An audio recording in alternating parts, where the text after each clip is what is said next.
Hello friends, welcome, my name is Chris. Here's the last Dark Souls video for this challenge run. This is going to be Gwyn himself.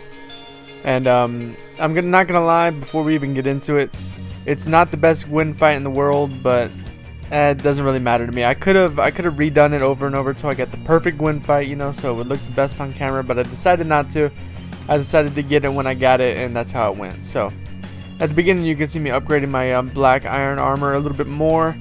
When I get to the door, you're not going to see it in this recording because I cut it out, but when I got to the door, I was real conflicted the first time around on putting on that golem armor and just rocking with that, but I decided against it, and it didn't matter anyway because although I'm going to show the video clips of me running down there for the most part, when I cut into the boss fight, it's going to be like, I think, my third attempt, because my first two attempts I tried to parry a bit too much and I ended up getting my shit shanked by a couple turns out fat rolling against Gwyn is a bad idea because he's just all up in your shit all the time, but whatever, we're gonna work with it. So I wanted to make this video a little bit longer though, so I went ahead and kept in some of these fights with the Black Knights on the way. I think 1.5 fights or something like that. I'll keep this one in, and then I showed the one with the great axe. I think it's number 4 on the list, you know, after you cross a little narrow bridge up there.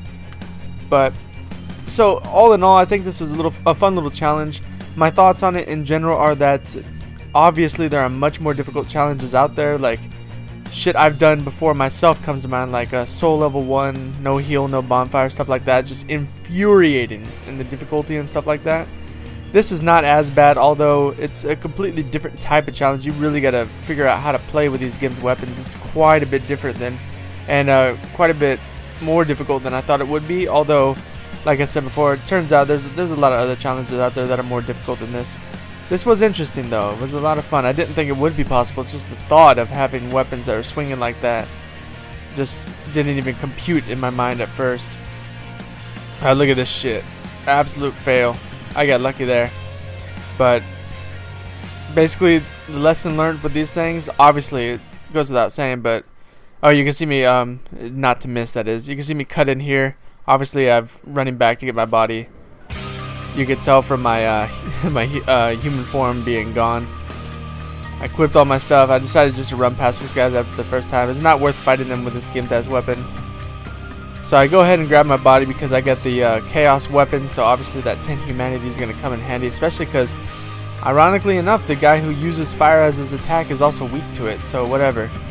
I do alright with parrying at the beginning, but honestly I'm not that good at fighting Gwyn, and I'm not all that great at parrying in general, so I'm going to screw up a few times. But what I should have done is I should have just blocked the first attack every single time and just parried the second one like I see a lot of people do. So I end up whiffing a few times, like right here, and it gets me in a lot of trouble. And I'm like fat rolling all over the place to get away from him.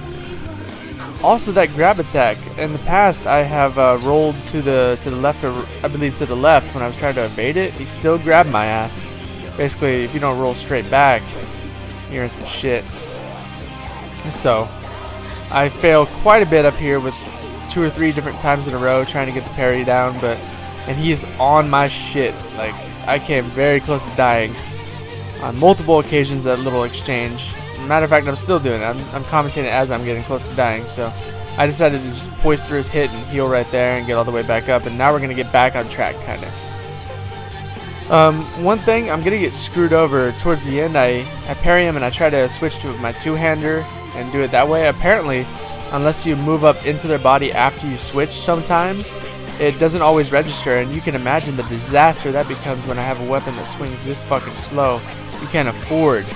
Actually, I believe it's going to be right up here. And next time I parry him, you're going to see some bullshit.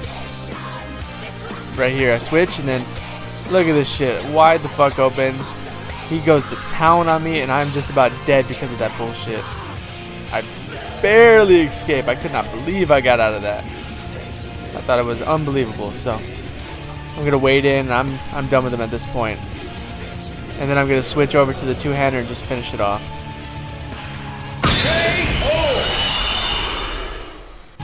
Down for the count, motherfucker. And the lights go out. And that's the end of this playthrough. I hope you guys enjoyed it. It was kind of eye-opening for me being able to go through the bosses like this with these kind of weapons. I didn't think it was going to be possible at first, but It's not that bad. So I'm debating here whether or not to light the flame, to link the flame, or to step out the other way. But I usually link the flame in my playthroughs. I've walked out there on occasion, but I usually link the flame. So I'm just gonna do what I always do, and no different. But what I'm gonna do here is show this little video clip here, and then after that I added on a clip where I show you my ending stats. And as soon as we get through the little FMV here, well, not really FMV, it's I guess all in-game footage as far as graphic wise, but after we get past that, I'm gonna go roll into my New Game Plus first screen that I get as soon as I stand up in my cell, and I'll show you guys all my stats and stuff like that. I didn't overly level at all by any stretch of the imagination. 30 in vitality, 30 in endurance. I wanted to keep it at those levels because people usually take them up to 40-ish, if not higher. So I thought 30 was a good baseline.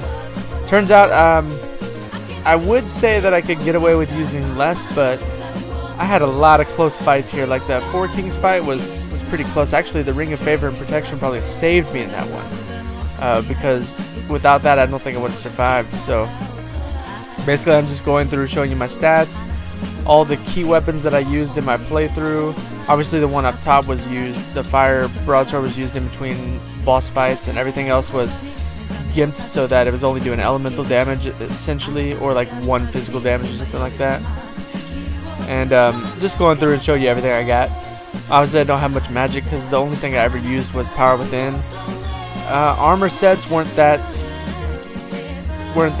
varied. I used primarily the Knight set and the Black Iron, the Tarkus set. So not a whole lot of variation in that. Basically, the weapons were the big deal here. Alright, I'm going to let you guys go at that. Thanks for watching. I hope you enjoyed the playthrough. I certainly enjoyed making it for the most part. And I'm glad you guys stuck around for those of you who did. And I'll see you in the next video, whatever I decide to make. Peace, guys.